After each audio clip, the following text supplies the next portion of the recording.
Alright guys, so this is recorded separate from the webinar just to make it a little bit quicker to upload to YouTube, so I won't have to edit it and then upload the other webinar. So this one is recorded separately from the webinar, and I'm going to show you just a little bit quicker of what we learn in the webinars. So the first things that I was going to show you, or that I did show some of you, were the very basic tools of getting to know Maya. Now I'm using Maya 2015, and this is for complete beginners, people who have never opened Maya and want to get to understand the interface of it, and then even just basic navigation controls, some of the basic tools that we have here on the side panel, the channel box, all these icons up here, and these menus up here in the viewport. So let's go ahead and get started. First off, if you've always messed with Maya interface and you're clicking windows to close, say you close this and you close that, and then your Maya version doesn't look exactly with the same windows that I have open, just go ahead and restore everything. You go to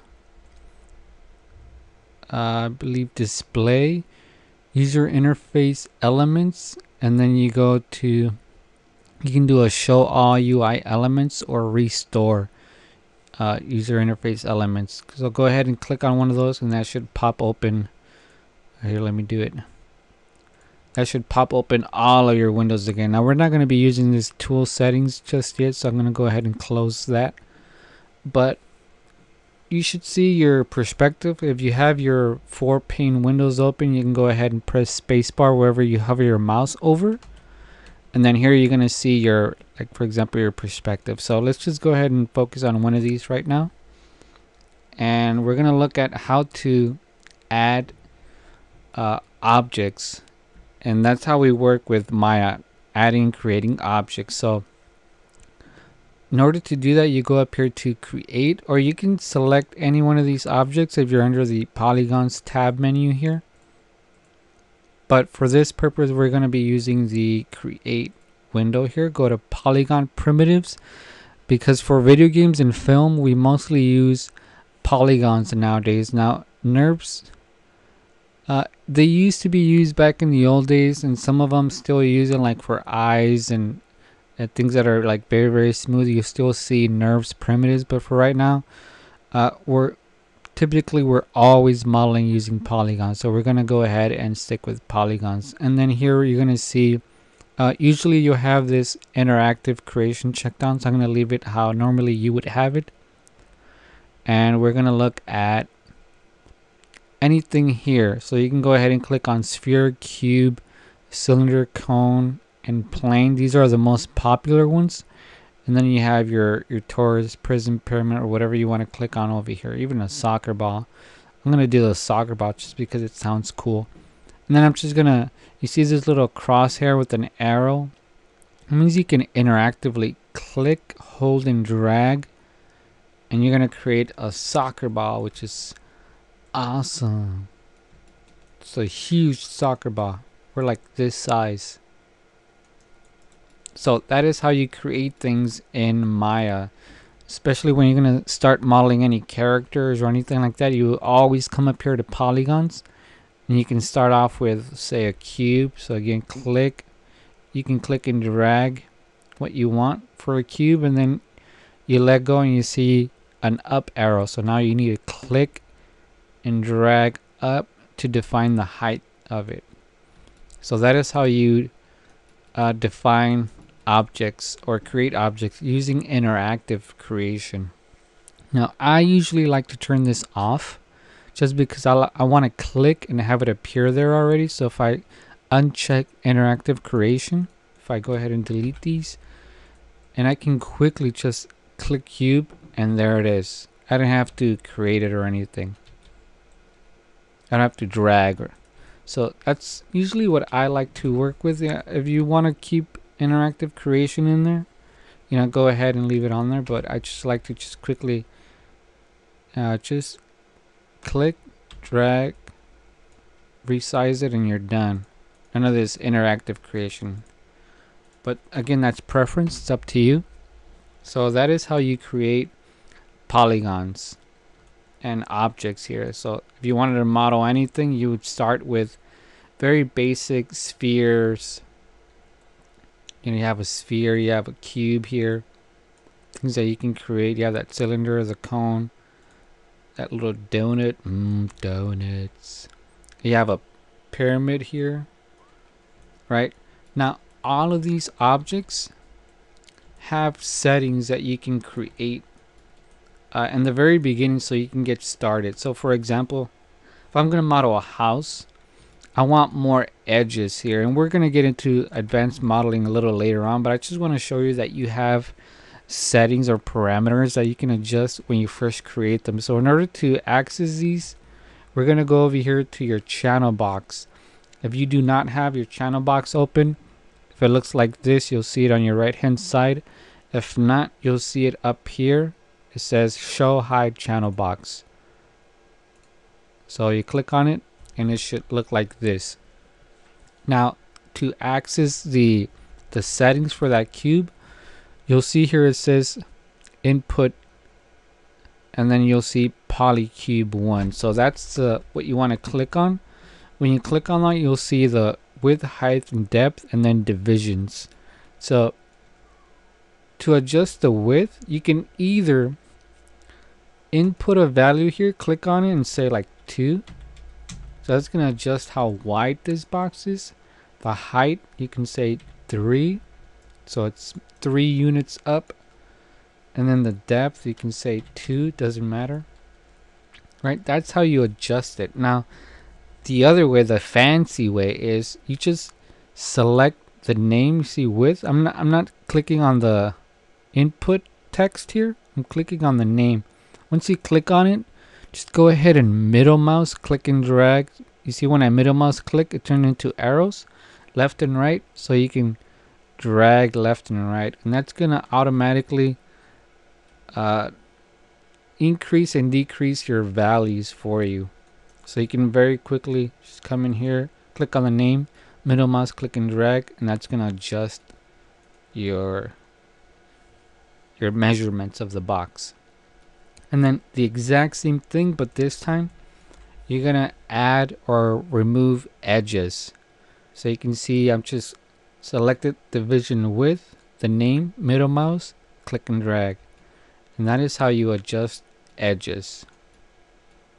Right, so depending what I'm gonna model, I want to keep it fairly low resolution, low edges, so that I don't have so many points to work with once I go into modeling. So keep it low. Now another thing, if you created these objects and you do not see this that says polycube and you don't see your settings, look up here. It says construction history on and off. You probably have this off if you do not see your settings. So if I have it off, watch this, and I create this, whatever that is, it's a tube, right? I'm gonna click on it, go over here to input. Notice I don't get input anymore. I don't see where I adjust anything. So if I click on this cylinder, I get input cylinder. I can adjust the radius, the height, the subdivisions going around it, and the height divisions, right? The top divisions. But if I select this tube, I don't have it. Why? Because I have construction history set to off. So turn it on. Go ahead and create a new one. There it is. And now if I click here, you'll see inputs, polypipe, and now you see everything here that you can adjust. Thickness. Now in order to see these inputs, you have to select your object. So if I select the object, now you see things that you can mess with. When you deselect, you know, obviously there's nothing there. So that is how you create objects in Maya. Now let's look at how we can use the Let's see. I have my checklist here. So adding, creating polygons, your viewport, and your mouse control, which is very, very basic. Keep Windows is asking me, do you want to keep the color scheme?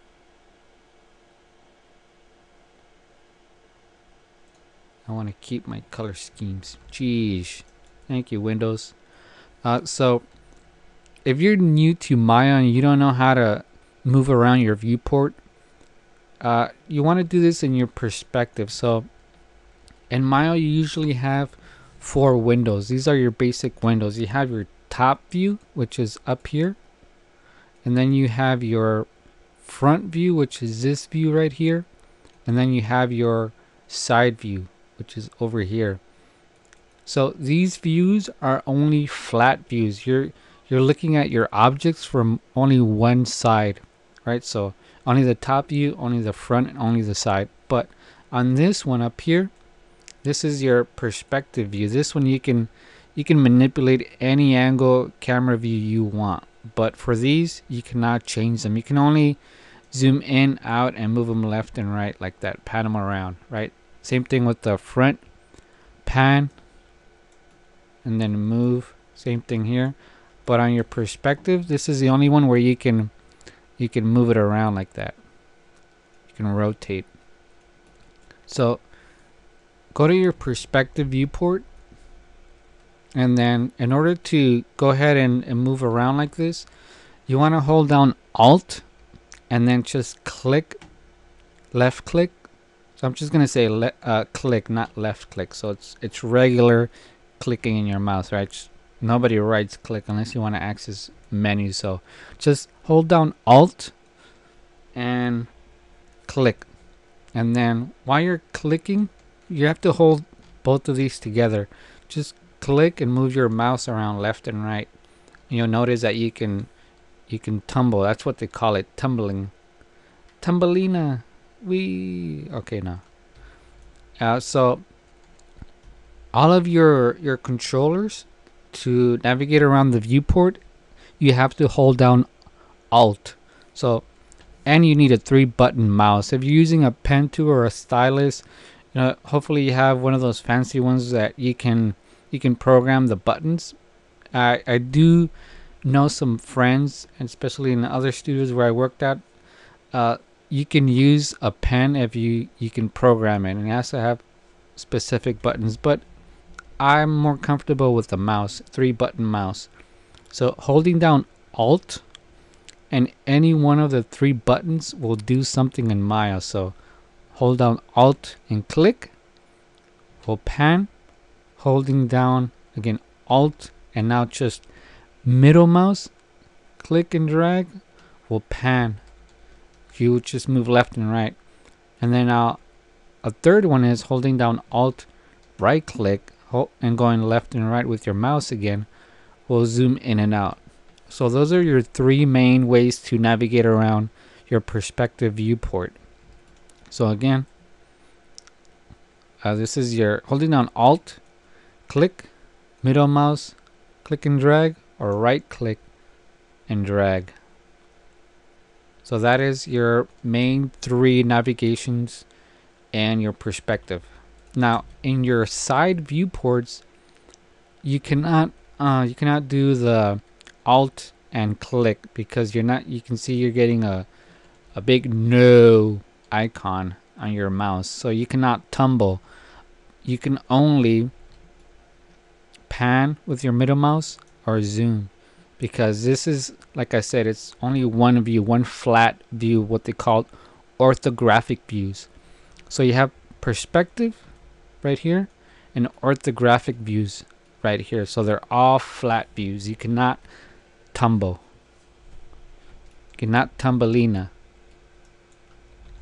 Alright, so that is how you navigate in your viewports and how you use your mouse to move around. So that's pretty easy.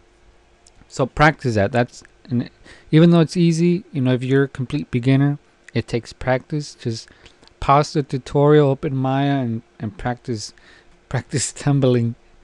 Tumbling. Alright, so your gizmo. Now, what's your gizmo? It's not like Gremlin's gizmo. Your gizmo is this little arrow. See that arrow that appears right here? That's what you call your gizmo. It's just your tool, and it's the tool that you're mostly going to be using when you're doing anything, whether you're animating, you're modeling, or it doesn't matter what you're doing. You're always going to be using that gizmo tool. So in order to see what tool you're using, you can come over here on the left side on your panel over here. You'll see your first one is your selection tool, which I highly recommend. Just hover over it. You're gonna see the shortcut key for that is Q. So if you're over here, right, and you press Q, now you can pick objects only. You cannot move them. You can only pick them. This is kind of cool when you wanna, like, say you want to show somebody something and you go, hey, look at this one, but you want to make sure you do not move it. You just go ahead and select this picker or the selection tool. The next one is the lasso tool. I rarely use this. I only use it when you want to select like a bunch of or group a lot of vertices. So vertices are the little points that you see here where the edges cross. You'll get points there, but they're not called points, they're vertices. So you can do vertex, go to the lasso tool, and then now you can click and go around the points that you want to select. So notice I selected all of these. So that's one way of selecting things. You can also use the first one, the selection tool, and just click and drag across. Now this will create a big square, which is what makes it different than the lasso tool. The lasso tool, you draw. You can actually draw. Or you just want to select that, or this, or the donut in the box, right? So you have to draw it in there. This select vertices, it's with the paint. So again, let's say I wanted to select vertices. To go into your points, you're gonna right click, go to vertex, but don't worry about that if you don't know how to do it. I know if you're a beginner. So you would go into this paint selection tool, and notice I get this big old circle. So if your brush, this is actually a brush, if your brush size is too big, hold down the letter B for brush, and then just click and drag left or right, so you can see how you adjust the brush size, right? And then from here you can paint vertices. So you click here, you click there, and notice as I'm painting here, I'm adding vertices. So that's another way. It's kind of weird. Don't recommend using this way, but it's there if you want it. It's good when you're rigging and you're ready to paint I don't know, paint effects or anything like that, but for right now we're not gonna get into that too much. So the next tool is this move tool, which is the move tool, the rotate tool, and the rescale tool or scale tool are the most popular that you're going to be using no matter what it is you're doing in the Maya software. So the move tool gives you these arrows. Now in Maya you have 3 directions, or what we call 3 axes, that you can do things in, right? You have your up and down, which is what we call the Y axis. And how do I know it's the Y? You look over here in your channel box. As I move this box up, notice the values are going higher, right? As I move it down, the values here in the translate. What translate is just another fancy word for move, right? So translate Y, move Y. If I do translate X, look right here, translate X. This way is positive, this way will be negative, right? So again, Z, translate Z, you look over here. You can even do the same thing like I taught you before. Click on the name, middle mouse click and drag, and you're gonna move it by middle mouse clicking, dragging left and right. So that's another cool way. And then in Maya 2015, you have these little, let me show you. You see this little square right there? That means you're going to constrain your movement, which means you're only going to move in 2 axes. So pretend this is a wall. You can only move left, right, up, and down. So you cannot move forward and back. So as you click on this little wall right here, you can only move in that wall. Right, up, down, left, and right. You're not going to move it back or front or any other way. If I rotate this way and I select the red one, now I'm going to constrain or only move in the way that this wall, this little tiny wall looks like. So up, down, now back and front. And the same thing with the bottom one. This will only keep it on the ground. So this is only up, down, left, right, but it's only on the floor. It's not going up and down or anything like that. So that is how you move this tool. Now if you go in here and you see this little square in between the move tool, that is an odd direction. So who knows where it's gonna go. You click on this and you start moving it around. It can go up, down, it can go in depth.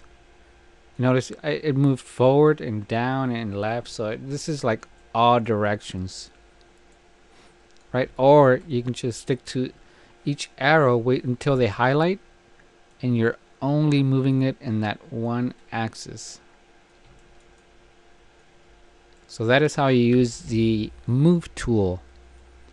And then after this, pretty much everything is the exact same thing for the rotate and for the scale. It doesn't take a genius to figure any of this out. So you go to the rotate tool, and again you have this rotation angle. Now the rotate tool can be kind of weird because you can actually rotate in between the axes. So if you hover over the line, you'll notice it'll turn yellow. So that means you're snapped onto that axis only. So again, you go here to this one, rotate this way, and then the blue one, you rotate this way. Now if I go in between here, in between this red one and this other line, I can click here. That'll just be in all axis. So it can start doing some weird rotations like that. So you just want to be careful in which way you rotate it. But I always recommend just go ahead and select one of these axes. Alright. And then same thing over here. You can select rotate X, rotate Y, middle mouse click and drag, and then rotate Z. And then scale be down here. Again, same thing. You want to scale in the Y. So I was going to stretch it this way or make it flat. Scale in the X or in the Z. Or the cool thing about this one now is you can also scale in 2 axes. So, well, where did it go? So if I click and drag here, it kind of retains the volume just a little bit, but it's not the best, but it's pretty neat. So you click here and you're scaling against 2 axes here, 2 axes of evil.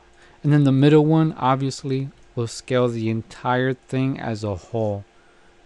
So usually if your model is too small, you want to scale it up, you want to use that one.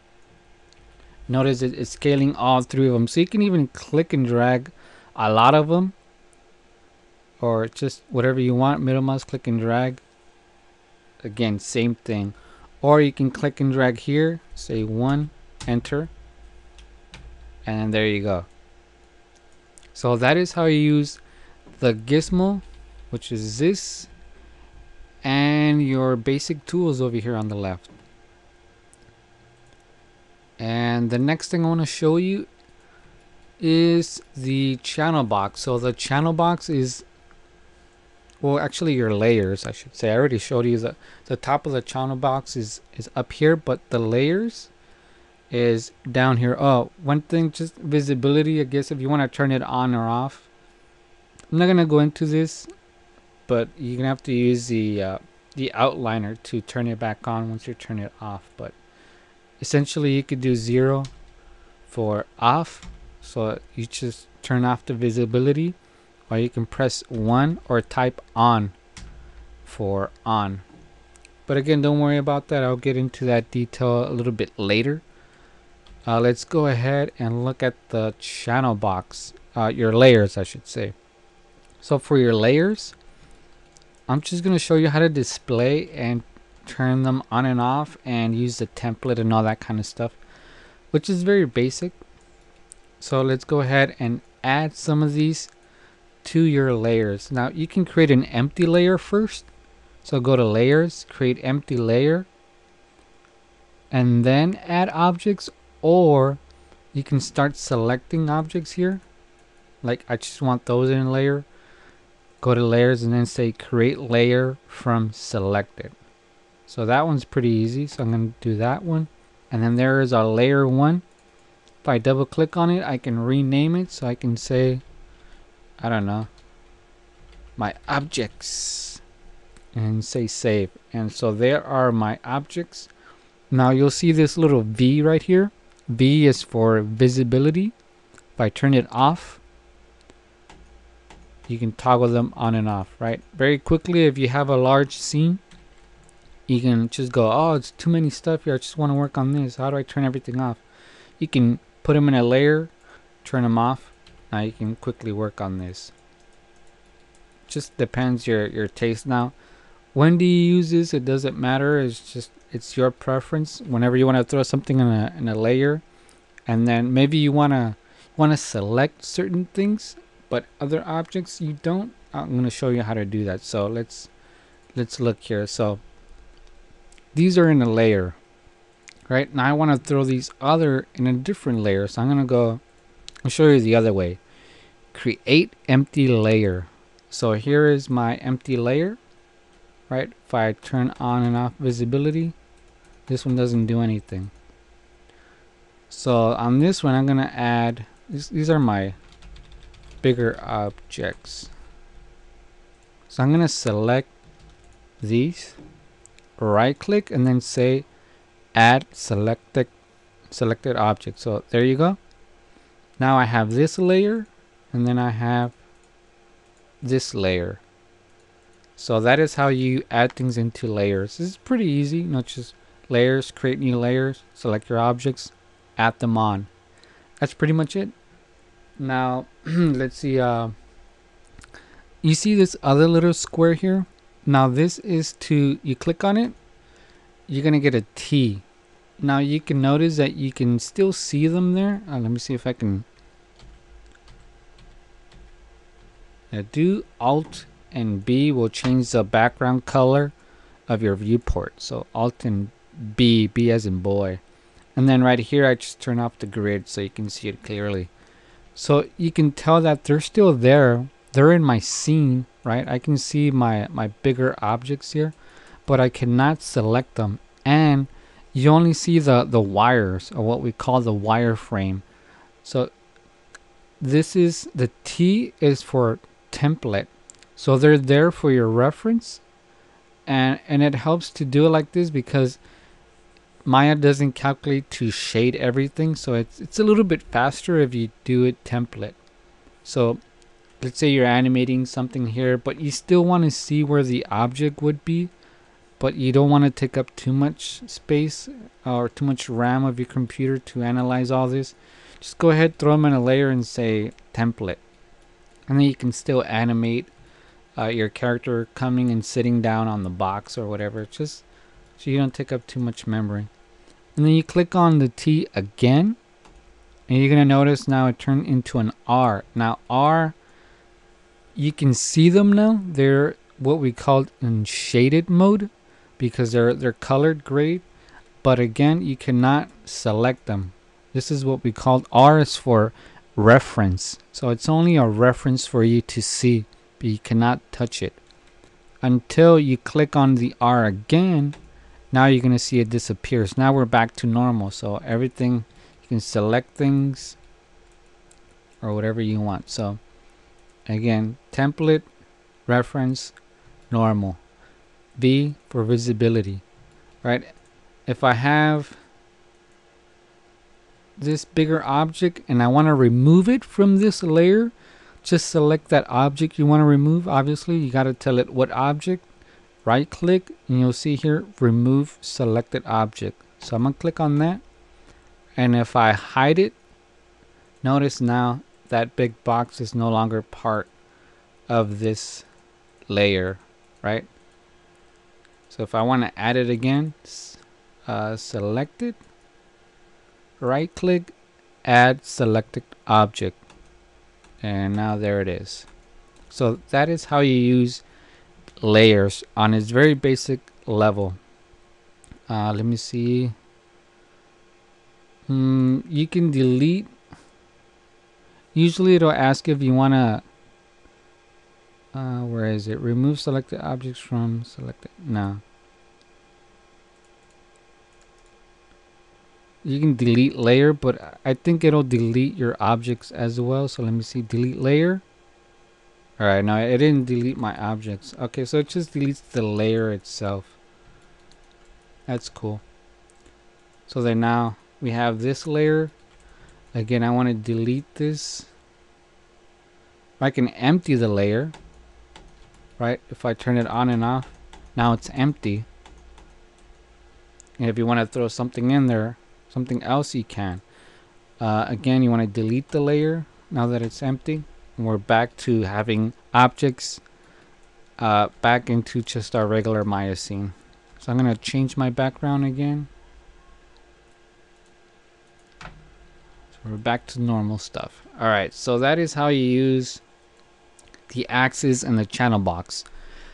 Now let's go into a little bit more of the advanced stuff, which is how objects are created. Now, right now we're just throwing objects into our scene, but we're not changing it. We're not creating anything fancy with it. They're just there to see, right? So let me go ahead and delete all of this. I'm going to create a new cube, and I'm gonna change the size. So there it is. Now I'm going to show you how polygons, or how objects, this is an object, how objects are created in any 3D software, almost any 3D software like 3D Max, Maya, or I think even Blender, who knows, but most 3D softwares create objects using three things: either the vertices, edges, or faces, or polygons. Same thing. So right now we are in what we call object mode, which means you can't do anything. I think, like I said in one of my first introduction tutorials, as simple as it is, either you're modeling is one mode, or the other mode is you are modeling or adjusting. So object mode sounds like it's just an object, right? Like when you point at a pencil, it's just there. It's an object. You can't do anything to it. You cannot change it. But when you go into what we call component mode, component is like the little pieces that make up something. So those are components. And the way that these objects are made from, right? This is an object. Get used to calling it an object or a mesh. You hear that a lot. This mesh, this object, is created from vertices, which are your points here, your edges, which are all of your lines, and your faces, which are the entire squares here. So you have vertices right there, vertex, vertex, vertex, right? And then you have edges. You have an edge right there, you have an edge there, and then you have faces. So those are the three components that make up an object. So those are like words that you're gonna have to learn, like what object, component, what, brain overload. So component, it's just listen to what the word is. Components is what something is composed of, right? So this object is composed of polygons, edges, and vertices. So I just got to get that into your head. So that's why I'm repeating it. And so when I click here and I go under faces, notice I can select the faces now. I'm not selecting the entire object. So now I am in what you call, I am in component mode, not object mode. So remember, object mode, component mode. Like I said, it's very simple. One, you're modeling and adjusting, you're creating objects. The other one, you're just looking at the model. So one, you're modeling, the other one, you're not modeling. That's simple. That's how as simple as I can break it down. I know it sounds dumb, but that's how it is. So I know it's confusing if you've never opened up Maya. That's why it's pretty crazy. So right now you can see I'm selecting components, so I am in component mode. So anytime you right click and I go into edges, vertex, or faces, you are now in component mode, which means you can affect the object. If I go, you see here it says object mode, that means I'm gonna get out of it and I'm done, and I just want to look at the model. So if I click on it, notice I can no longer select the vertex, the edge, or the face, because again, I am in object mode. I can no longer change it or manipulate. I am no longer modeling. Right click, edge. This is how you access your edges. Alright, so just want to show you before we start moving things around. So this is in component mode again, because now we can pick parts of the cube, right? So that is how you select edges. Right click, vertex. So I'm just holding down right click, and just holding and dragging, and then you can see when I release the right click under vertex, now you can select these little points. You can even click and drag, or you can wait until they sort of highlight and then click on them. And then last one, go down to this vertex face. It'll break things up, so you don't, I normally don't use this one unless you have like duplicated faces. You'll be able to see duplicated faces in here, but again, this is not useful, at least not for me. Go down to faces, and now you can select the entire polygon here, the whole box, or each box, or square I should say. It's not the box, it's the little face here. And then that's it. Don't worry about multi or UV. That's something completely different. And then that's it. So edge, vertex, faces are the three most important ones when you want to model something in Maya. Alright, and then once you're done, you say you're done by going to object mode. So again, you're not modeling anymore. You can only view your model, and this is what you want, right? So now how do we manipulate our objects here? Now that we learn what an object is composed of, now we want to learn how to manipulate it. So if you go to vertex, use the move tool, which was over here, pressing W. Now you can go ahead and change how your object looks, right? You can even use these. So again, nothing big here, just keeping it simple, right? That is how you manipulate your objects. Now let me go into the next one, or it doesn't matter, just go to edge. Same thing, you can select an edge, move it up or down, but you're moving the whole edge. So this edge and that edge is attached to this one, that's why they're moving together, right? So you can see how that works. Control Z to undo, that's what I'm doing right here. So you move it, you don't like it, Control Z, undo. Same thing, you start moving points around. You go, oh, I don't like that. Control Z, undo, undo, undo. Object mode, done. Now shortcut key to lock into your model. Say you're over here, but you have your object selected, obviously. And you want to quickly move your camera, your perspective camera, into that object. Once you have it selected, press F and you'll frame on that object. So F is for frame, right? If you have multiple objects, so if, let me, don't worry about how I get other ones, but if I have this one selected, press F, you'll frame on it. If I select that one over there, press F, I'll frame on it. If I want to see everything, all of my polygons that I have in my scene, you can press A for all, and then it's going to frame on all of your polygons that you have in your scene. So if I move it further away, press A, the camera zooms out further away to catch all of your objects in your scene. If I select one, press F, you'll frame in on that one. Select that one, press F, you frame in on that one. So that is how you navigate quickly. So you can select, frame, rotate. Select, F, rotate. You can do all, rotate on everything.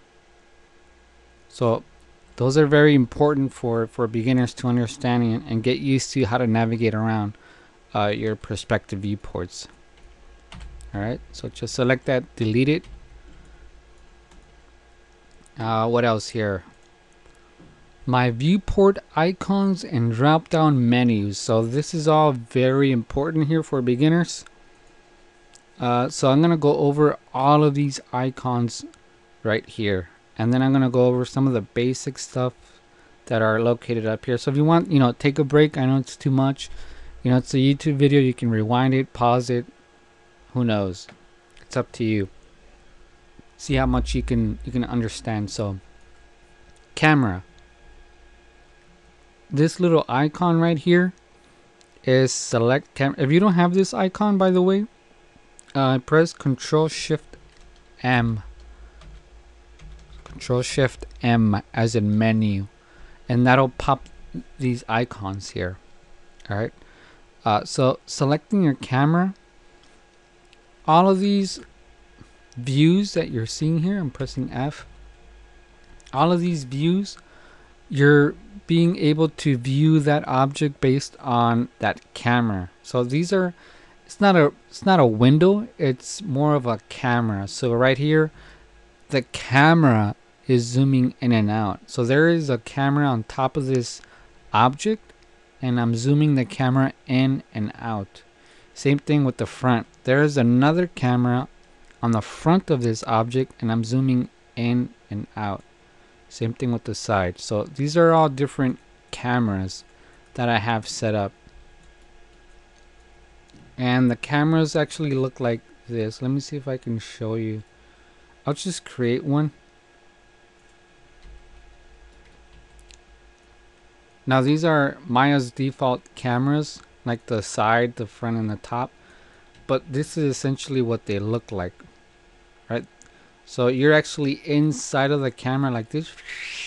You're going in, and then you're looking at it from the top. So this will be the top camera. So when you're doing this, you're moving that camera in and out. So it's actually like, think of it as a real camera. That's what it is.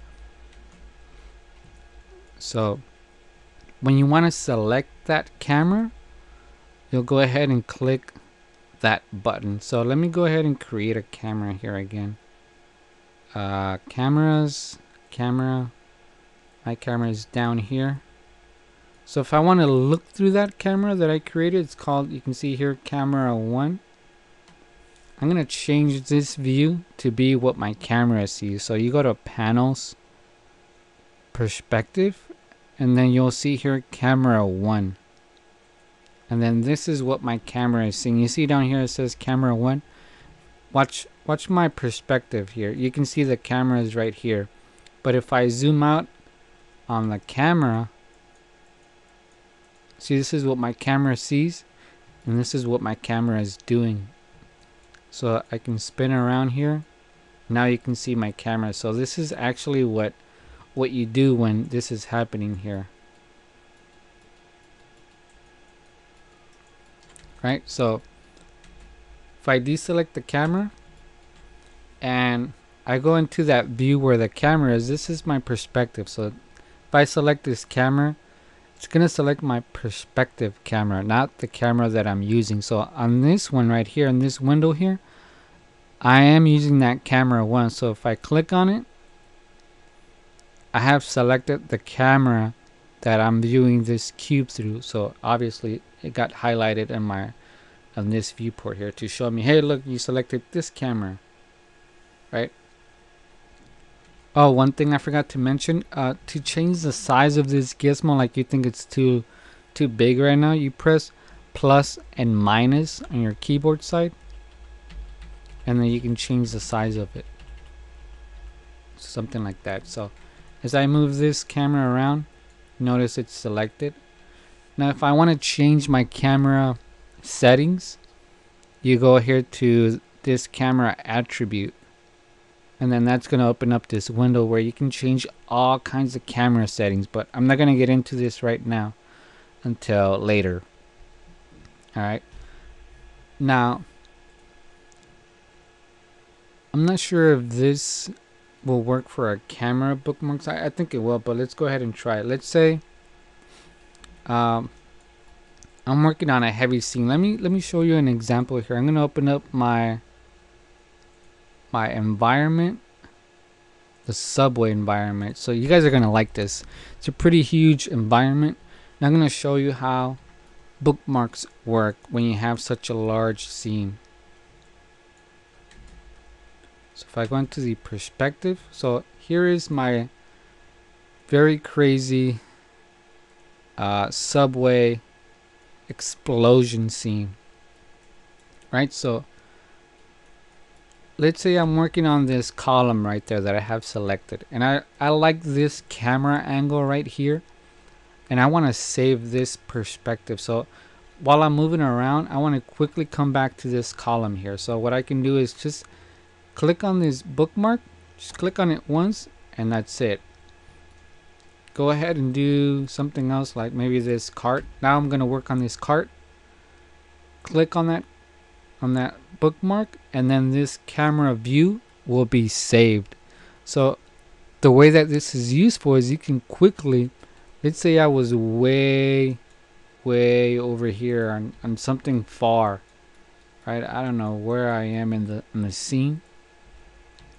I'm working over here on some of these benches, and then I go, oh, I gotta work on that column, I forgot. Instead of trying to move my viewport and trying to like walk my way to that column, you already saved the camera in that location. So you can right click on bookmarks, and you're gonna see camera 1 and then camera view 2. So camera view 1, guess what? It's for the column. Right click on it again. Camera view 2 is going to take me where? To that cart. So I can very quickly just snap my camera to those locations that I have saved. Right, so this is very useful. And again, you can go right click, edit 2D bookmarks, and then camera 1, I can call it like column, and then camera view 2, I can call it cart. So now when I right click on it, see column, right click, cart, right click, column, and that's how it works.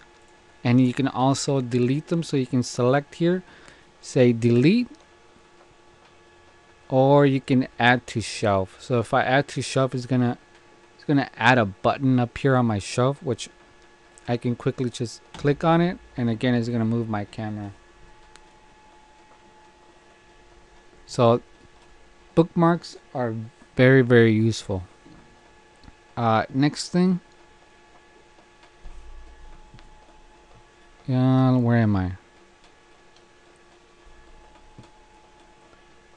Image plane, that's the same thing. Like if you guys saw my modeling a ninja tutorial, it's the same thing as going into image plane, import image. So it's no difference. That I never used 2D pan zoom. If you guys use it, it's awesome, but if not, it's alright. Let's see here. The next one is the drawing tool, which is, let me pop this open. Let me see if it works under Viewport 2.0. So in order to start drawing on your viewport, you have to select this add frame, and then it's going to add a little like a notepad ability depending on what frame you're on. So if I go ahead and click add, I should be able to draw on this and make notes and say this is horrible, I like this, I don't like this thing sticking out here, maybe change it over here or something, I don't know. So you can start making notes, and then if I say remove frame, that'll delete everything. You can whatever you want.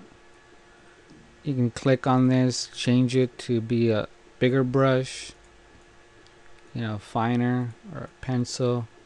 Change the color of it, and then you can erase. Now again, this is like your brushes. If you remember your brushes, holding down B as in brush, and then clicking left and right will adjust your brush size, so you can always adjust that. So that is how that works. Again, delete it, and there you go. Now the rest of this stuff I'm not going to get into right now. It's more for animation. Let's look here. What else is next? What's next? The grid. Obviously this is how you turn on and off your grid. Let me create a new scene here so you guys can see all of this. This is how you turn on and off your grid right here. And then the next thing is, I don't use this next icon, which is film gate. So let me go ahead and open up that same scene. I have a little bench here. I'm going to use this simple bench. Pretty nice bench here. But it did have a texture on it. You can see it's white, because usually when something comes in white, it's telling you, hey, I can't find the textures, help me find the textures. So that's why it's white. Usually Maya will apply the regular gray Lambert when it doesn't have any textures or anything like that. So let's go ahead and, so where is my camera here? I thought I had a camera. Oh no, I did a new scene. So if I was gonna render this and I wanted to see exactly what the camera was gonna see when I create this into a nice lit image, you would have to click on this resolution gate. Resolution gate is exactly what your camera sees when you're gonna render. So this is what I would render out.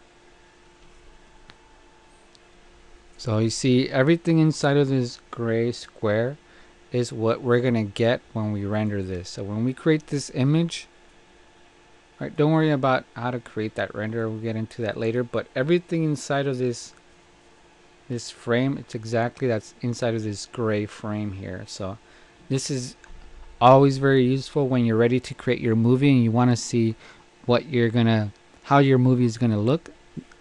Click on this resolution gate. Next one is the gate mask. So the mask is this light gray that you see here. If you don't want to see that, you can turn it off. You still get that little that frame around that tells you what you're gonna render, but if you're not sure what you're gonna see or not, I like to leave that on. Next button is this grid. You can use this grid however you like. It doesn't move depending on how you move your perspective. It's always put on the camera, but usually I like to use this for when I'm doing character animation and I have like the hips moving up and down, and I want to remember like the hips were at 4, maybe they came down to like 3.5 and then back up to 4, you know, things like that. It's up to you how you want to use it. You don't have to, but it's there for help. The next button is Save Action. So Save Action, you see another little frame pop inside of that render frame. So Save Action is exactly what it says. When you have characters and you're animating them, you typically want to make sure that all of your characters, like his head, his shoulders, and everything, are within that Save Action. Now, not always, you can, you know, there's rules for that, but for beginners, just, you know, you can keep everything within that frame. It just makes it more clean to work with. Title safe, click on that one. You get another border frame, even smaller than the safe action and the resolution gauge. So in here, because it's safe title, it means whenever you're going to write something, you want to make sure that it is inside of that square. So not from here out, but from here in, right? From here in, you want to make sure that when you write something, it's within these lines. Because if you start writing and you start putting it out over here towards the edge, you'll notice that your text, like let's say you're putting it on a television, right? You made it into a movie, your text will look too squished into the edge of the television. So you want to make sure that it's readable. Like you've never seen a movie that has, you know, starring Brad Pitt and his name is like squished all the way on the corner of the TV. That's because you want to make sure that you have title saved. So title save will make sure that you can read, you know, everybody's name in the credits and things like that. So always make sure you have those on. Not that. And then the next one is wireframe. So wireframe obviously is like chicken wire. You can see your model in wireframe mode. Or the next button is smooth shaded. So this is what we call smooth shaded. Is, you know, it has some color to it, at least the very basic default color. And then this new one, this is available only in Maya 2015. This is even if you apply a shader, Maya now recognizes that as sort of a texture, and you can set it back to default gray Lambert. So for example, if I very quickly add a new material to this and I make it yellow, right? Let's say that's the color of it. Before, when you press 6, if you're familiar with Maya, pressing 6 was like how to toggle your textures on and off, which is this button right here, right? Now, this shader is not a texture, it's a material.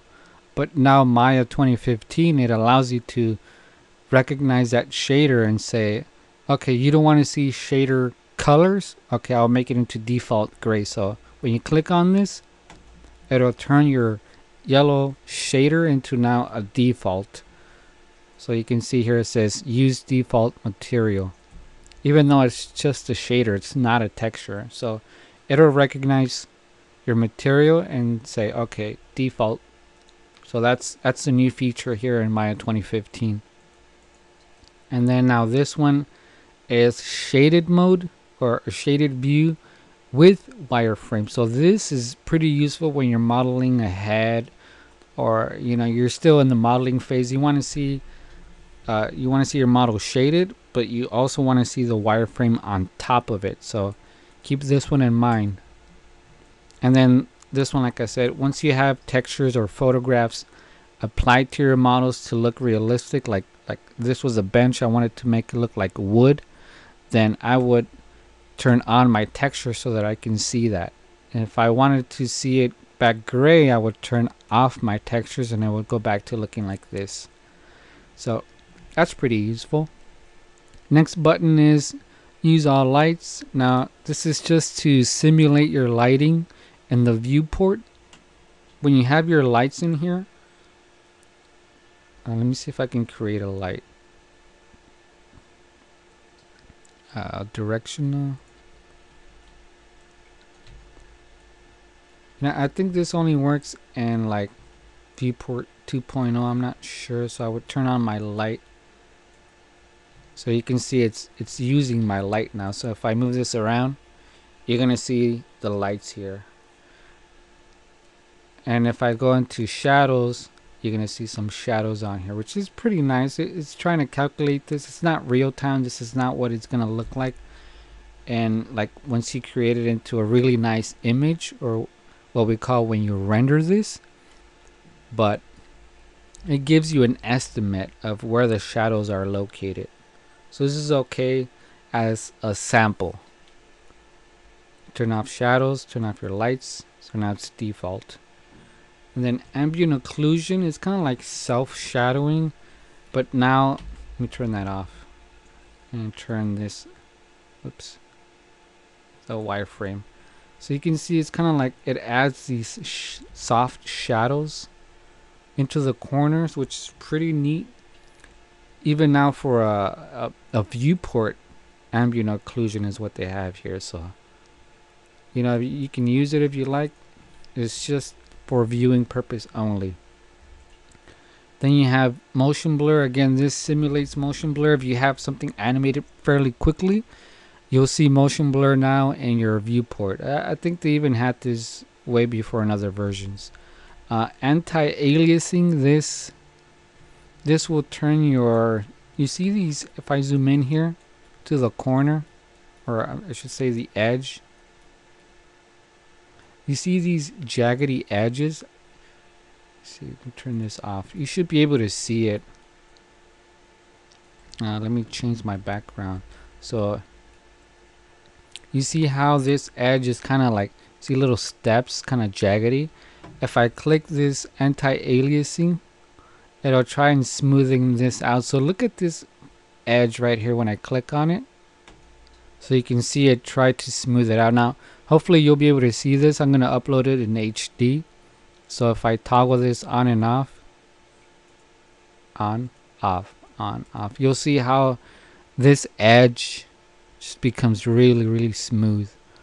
So again, that's if you would like to see that in your viewport only, you're going to have to change the settings once you render it. And then you have blur, depth of field blur. So let me change the color again, and let me show you how this works. It looks cool, but you know, again, it's just for viewing purpose only. So you have two objects here. Now, I don't know why you would want to use this, but you click on this depth of field and it'll add blur to everything. But as soon as you select an object, it'll make that object in focus. So there you can see how now this bench is focused, but this cylinder up back here is blurred. So if I deselect, now both of them are blurred. If I select the cube, it's still kind of blurred, but it just makes it a little bit more sharper once you select it, right? It's kind of like that depth of field cinematic look. But you know, I never use it, but it's there if you want. The next tool that we're going to look at is isolate selection. So obviously, like when you saw that subway environment, you have so many things in the environment that if I wanted to focus on one thing, the rest of the model around it would just get in the way. So if I want to just focus on one part of the model, I can select it. So say I wanted to model this, right? And I'm turning here and I'm like, I want to get in here, but this bench is in the way as I rotate. So I can click what I want to work on and click isolate selection. Now it only hid, it's hiding the bench temporarily while I work on this, so I can come in here and, you know, refine it however I want. Doesn't matter. Go back to object mode and then get out of isolate selection, and then now the bench comes back and everything else will come back. So that is how you use isolate selection. So select it, click it, everything else with this will disappear except what you have selected, and then get out of it, select it again. And then X-ray mode, this is pretty cool. X-ray mode, it's not gonna work if you're in Viewport 2.0. You have to go back to like default. Yeah, this default viewport under render. So now you'll be able to see X-ray mode. So this is pretty cool if you're, I don't know, adding joints. If you're starting to go into rigging and you want to see your joints, you can do it that way. So let me go ahead and show you that. So this rig was created by Long Winter Studios. You can check out their full rigs.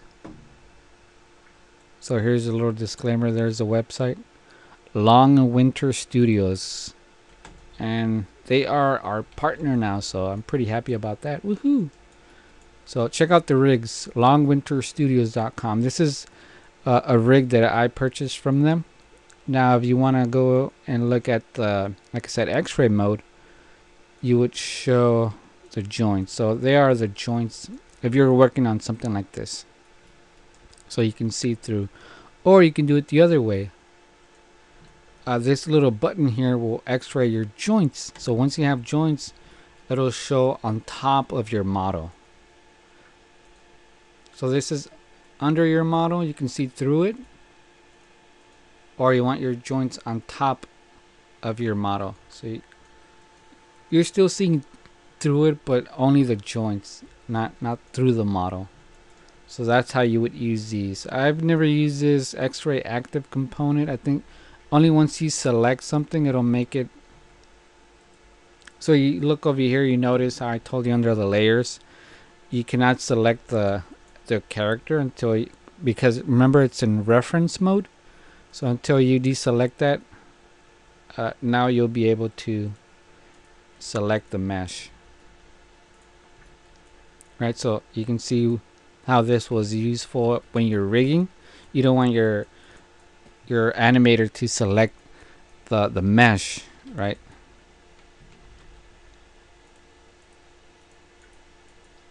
So that is how that works. You can still select that. You probably want to turn off joints too. You don't want to select joints. Right, so again, rotate tool and all that stuff I showed you. It's all useful. And I know it's a lot, you know, my voice is running out. I've been like, I did the webinar this morning and then I'm doing this other tutorial just to make it go a little bit faster. So I think next week or next Saturday, which is, let me look at the calendar here, Saturday the 4th, it's October the 4th, I should say. I'm going to make another webinar using the modeling toolkit. So if you guys want to learn how to start shaping all these little objects here, all these little objects into something more useful, you take all your primitives or these basic shapes and you start designing them and morphing them into whatever it is you have in your mind. So you can create swords, knives, you know, guns, houses, cars, you know, it doesn't matter, characters. So you can see how this character was, let me turn her. You can see how this character is full of edges and vertices, polygons. So you'll be able to start creating whatever it is that you have in your mind. So next webinar, I'm going to be looking at what we call the modeling toolkits, all of this stuff. This lesson was only for beginners, so I hope you enjoyed it. If you guys are interested in learning, because I specialize in character animation and a little bit in rigging, you guys can check out my 2 books that I have out on my website, animationmethods.com. And I also have downloadable videos for rigging and how to do run cycles and stuff like that. So if you guys are ready to jump on this and start learning Maya and take it to the fullest level, so you guys already have the basic knowledge. If you were a beginner, and you should be able to now navigate around Maya. But in the next lesson, like I said in the webinar, or I might make another YouTube video, I'm going to show you how to begin modeling. So I'm going to be able to come in here and just start extruding and creating all these little shapes, right? So that is what I'm going to teach you in the next lesson. So subscribe if you want to get more notifications from Animation Methods, and check out animationmethods.com website and the book. And there's a discount going on right now on the books. You'll get $5 off if you use the code AM500. So like AM as in Animation Methods, capital AM500, animationmethods.com, on the rigging and animation methods book. Alright, so I'll catch you guys later and have fun.